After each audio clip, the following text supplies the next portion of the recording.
Once upon a time, in a land full of sunshine and laughter, there was a beautiful village that looked like a painting. The houses were colorful, the fields stretched far and wide, and the river sparkled under the golden sun. This village was ruled by King Chima, a wise and kind leader. Everyone in the land loved him because he ruled with fairness, making sure his people were happy and safe. His heart was big enough to care for everyone, from the richest landowners to the poorest farmers. King Chima had a large family. His first wife, Queen Yuli, gave him 3 daughters, princesses as beautiful as the morning sun. They had bright eyes, cheerful smiles, and laughter that echoed through the palace. His second wife, Queen Uchi, gave him 2 strong and brave sons, the future kings of the land. While the princes were being trained in sword fighting and leadership, the 3 princesses had a spirit that could not be tamed. Every day, they ran barefoot out of the palace, giggling and shouting, ready to play. They loved to chase each other through the fields, climb trees, and splash in the river until their dresses were muddy and their hair was tangled. The princesses didn't care about rules or fancy manners. They only cared about freedom, fun, and the joy of living. But not everyone in the village admired their playful hearts. "They are too wild," the villagers whispered, shaking their heads. "Princesses should be graceful and gentle. They should behave like royalty." Their mother, Queen Yuli, heard the whispers and it worried her. She often called them into the palace, her voice soft but firm. "You are princesses," she reminded them. "It is time to start acting like princesses." But the girls would only giggle, hug their mother, and run off again, their laughter floating through the air. To them, being a princess wasn't about wearing fine clothes or sitting quietly. It was about living freely. Despite the villagers' gossip and their mother's worries, the princesses refused to change. They believed that being true to themselves was far more important than following traditions. Every year, the village held a grand festival. It wasn't just any celebration. It was a time for the princes to choose their future brides. The festival was filled with color, music, and the delicious smell of roasted meats and sweet cakes. Girls from faraway villages arrived in their finest dresses, hoping to be noticed by the princes. They danced gracefully, smiled sweetly, and tried to win the hearts of the young men who would one day rule the land. The 3 princesses watched from a palace window, their chins resting on their hands. Their brothers were choosing brides, but the idea of marriage felt strange to them. They didn't want to marry a man just because he was rich or powerful. They dreamed of something different, a love that felt real, one that would see beyond their titles and truly understand them. When men came to ask for their hands, the princesses found clever ways to say no. "He is too proud," one would whisper. "He thinks his gold can buy love," another sighed.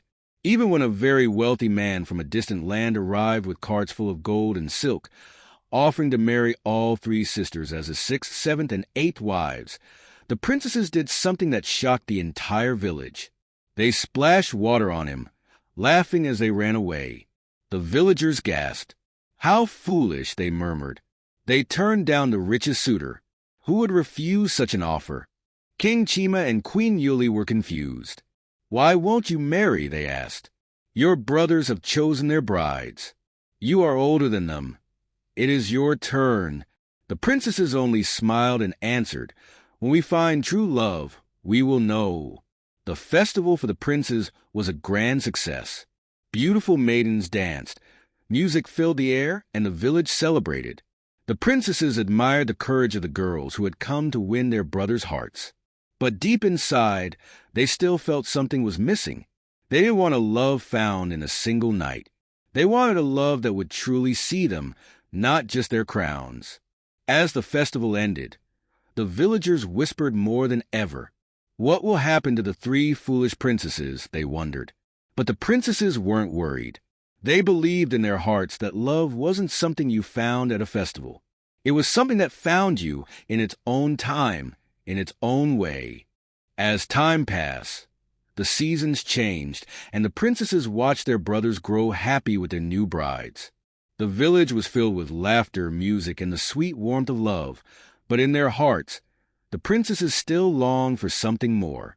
They had seen how love was chosen for them, how maidens had dressed in the finest silks, hoping to be selected, and how men had brought gifts expecting gratitude in return. But was love supposed to be that way? Could true love be found in a single day, chosen from a group of strangers? One evening, under a sky filled with twinkling stars, the three princesses gathered before their father, King Chima. Their eyes shone with determination as they made a request that no one in the land had ever heard before. "Father," they said, their voices filled with hope, "we want a festival of our own. A festival where men will not just show their wealth or strength, but their wisdom and hearts. We want to choose our husbands not by the gold they bring, but by who they truly are." King Chima's brows lifted in surprise. This was not the tradition of the land.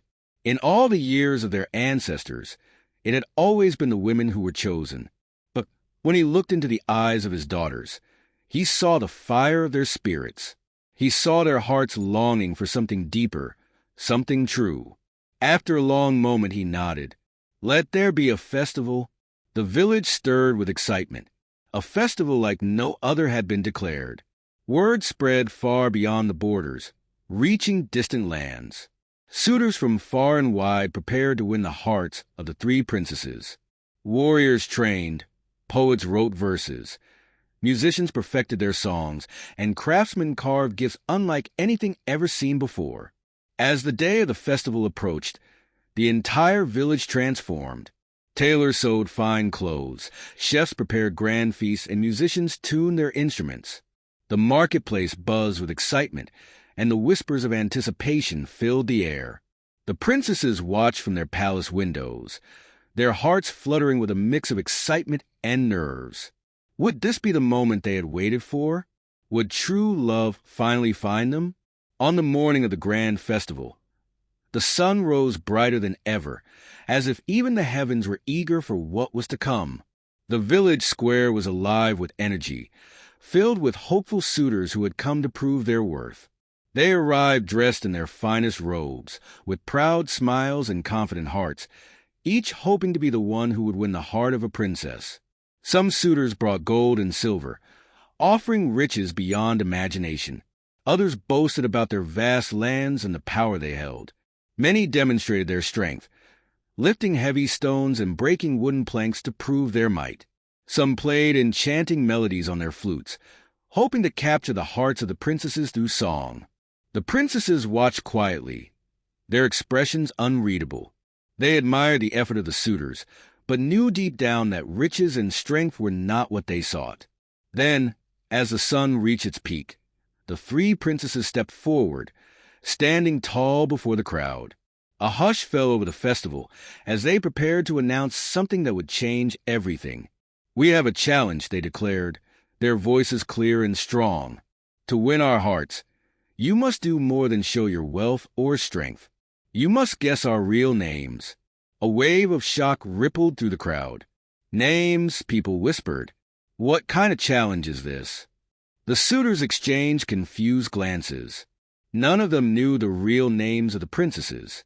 They were known far and wide as the three foolish princesses, a name given to them because they refused to follow tradition.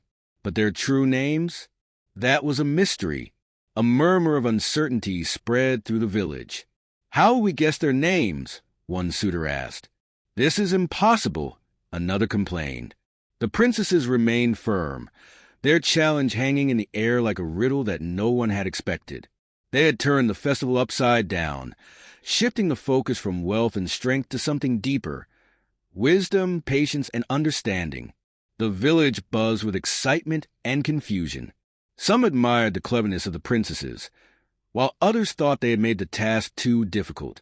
The suitors, once so confident, now felt uncertain. They had come prepared to show off their skills, to prove their bravery and charm. But now, they had to do something far more challenging. They had to truly know the princesses. The festival ended in murmurs of confusion. The suitors left, their minds buzzing with questions. The princesses had set a challenge unlike any before. Now, the question remained: who would rise to the challenge? Who would take the time to truly understand them? The quest for the princesses' names had begun. Scene 3. The Unlikely Challenger. In the village, where whispers of the princess's challenge filled every corner, there lived a man named Okon. Okon was known to all, but not for reasons one might expect. He was a village drunkard, often seen stumbling through the streets, mumbling to himself, lost in the haze of laughter and wine. Most considered him foolish, a man of no importance, someone who had wasted his life on idle pleasures. But beneath his ragged appearance and carefree nature, there was something few had ever noticed. A keen observer, Okon had spent years listening, watching, and understanding the village and its people. When he heard about the princess's challenge, something stirred within him. Why not me? He thought. Why can't I win the hearts of the princesses? With a newfound determination, he set out on a quest. Not to prove his wealth or strength, but to discover the true names of the princesses. The village was alive with murmurs and whispers. The princess's challenge had left the suitors baffled. Some were frustrated, others intrigued. For generations, men had won brides through strength, wealth, or status. But this challenge required something far more difficult: understanding. As the sun set over the village, many suitors left in disappointment, convinced that guessing the princesses' names was an impossible task. The few who remained were determined to find an answer, but they had no idea where to start. Meanwhile, among the villagers, there was one man who had never been considered a suitor.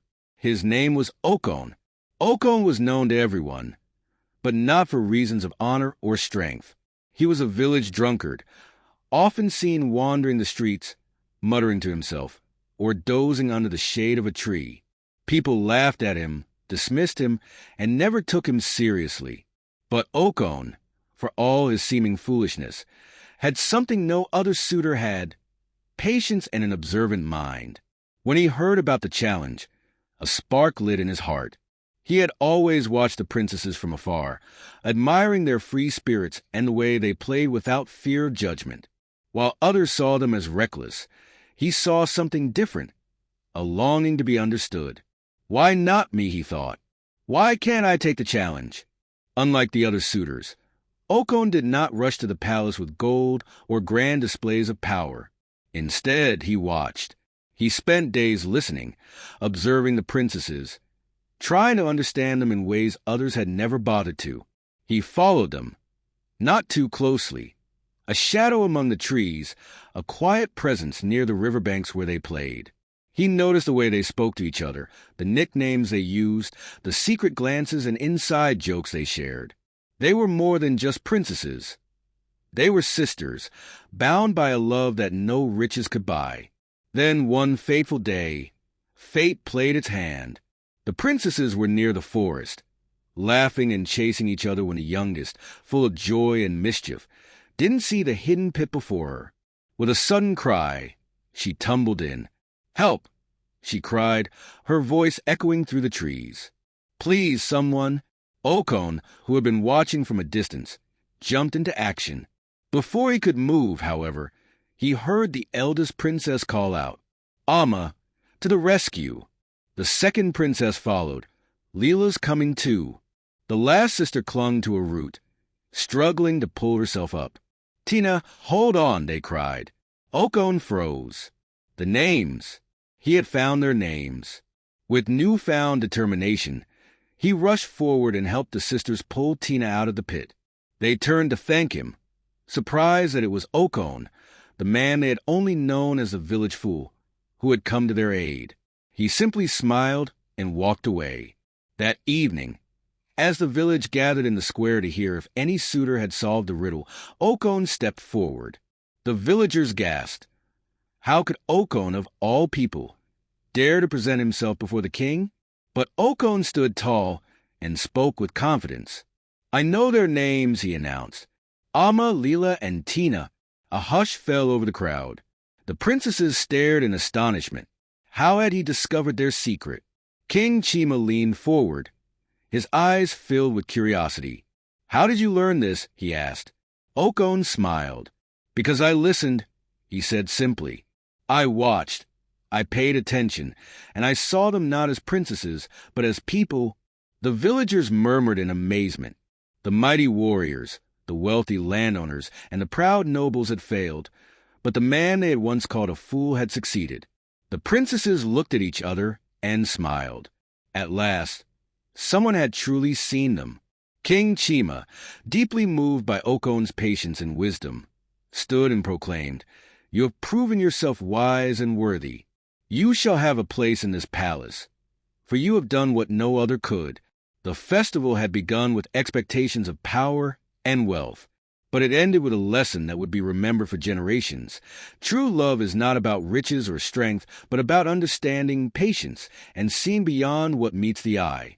And as the stars twinkled above, the villagers whispered of the unexpected challenger who had changed everything. The village was never the same after Okon's revelation. The story of how the so-called village fool had uncovered the princess's name spread far beyond their land. Travelers arrived, eager to hear the tale of the man who had seen beyond titles and traditions. But for Okon, the greatest change was not the whispers of the people. It was the way the princesses now looked at him.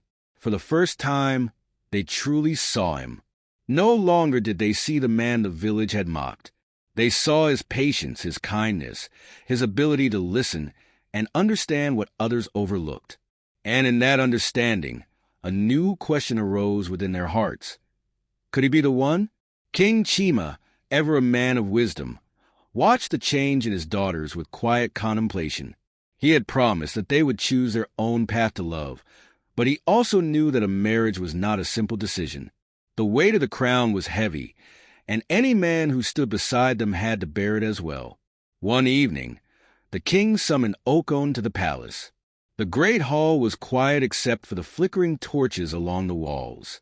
Okon entered, bowing low before the king. "You have done something remarkable," King Chima said, his voice steady. "You have proven your wisdom and patience, but now I must ask, what do you seek?" Okon lifted his gaze, his heart steady. "I seek nothing, my king," he answered. "I did not uncover their names for reward or glory. I only wish to understand them, to see them as they are." A smile tugged at the corners of the king's lips. "And yet, they see you now as well." The next day, the princesses gathered in the courtyard, the morning sun casting golden light across their faces. The village had waited eagerly for this moment. The moment the princesses would decide if their journey had found its rightful end. The eldest, Amma, stepped forward first. "I have spent my life seeking freedom," she said, her voice clear and strong. "And yet, the truest freedom I have ever known is being seen for who I am. Okon, do you see me?" Okon met her gaze and nodded. "I have always seen you." Next, Leela, the second princess, took a step forward. "I have always been called reckless, stubborn, untamed. But you never tried to change me, only to understand me. Okon, do you accept me as I am?" "I do," he said simply. Finally, Tina, the youngest, full of mischief and light, looked at him with a knowing smile. "And I have always wanted adventure, a life full of surprises. You, Okon, are the greatest surprise of all. Will you walk beside me on this path unknown?" Okon smiled, warmth filling his heart. "With all my heart." The village erupted in celebration, their cheers echoing through the land. The festival that had begun with uncertainty had ended in joy, not just for the princesses, but for everyone. They had learned that love was not about wealth, nor about strength, but about understanding and acceptance. And so, as the sun set over the village, casting long golden shadows, Amma, Leela, and Tina stood beside Okon, not as foolish princesses, nor as mere daughters of a king, but as women who had chosen a love that was real. The tale of the three princesses and the man who had truly seen them would be told for generations to come, not as a story of royalty, but as a legend of love, wisdom, and the courage to defy expectations. And with that, a new chapter began, not just for the princesses, but for the village itself, a place forever changed by love that saw beyond titles.